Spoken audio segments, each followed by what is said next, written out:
We often focus on the throw itself in darts. But let's maybe flip the script a bit. What if the real secret to accuracy lies in that backward motion? Yeah. The drawback. Yeah, it's interesting. I might seem like just getting ready, but our deep dive today shows it's surprisingly critical for your game. Absolutely.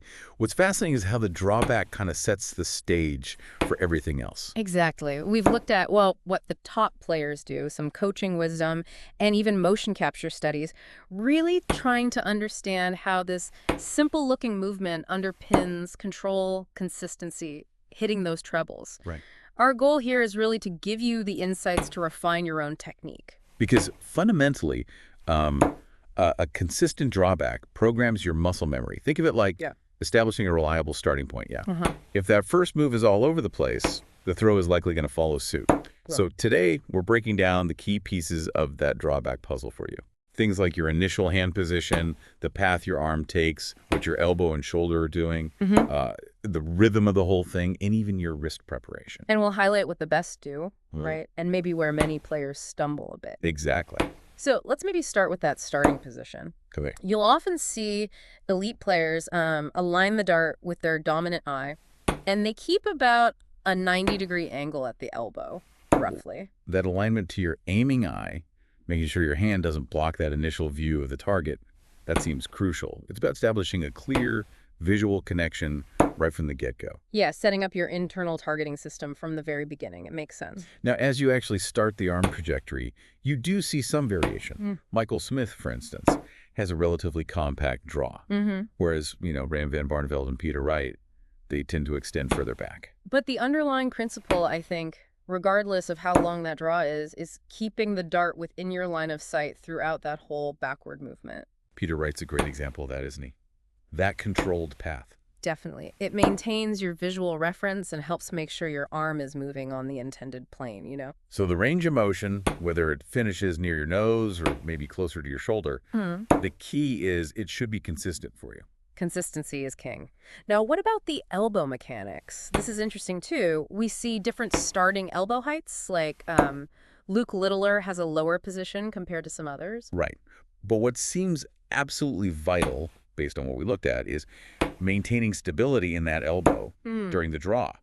Any, unwanted vertical bouncing that can throw off your entire vertical alignment. Totally. And the direction your elbow points, ideally straight under the target, aligned with your shoulders, like you see in Littler's approach, that's key for keeping your throwing motion online. Minimizes those sideways errors in the throw. Exactly. Okay, so you might assume your shoulder is driving the drawback, but our sources really emphasize very little active shoulder engagement. Yeah, this is a big one. The power and control, it should primarily come from your forearm and wrist, not the big shoulder muscles. Why is that so important? Well, it's a common area where players lose consistency. If you involve your shoulder too much, you introduce a larger muscle group, a wider range of potential movement.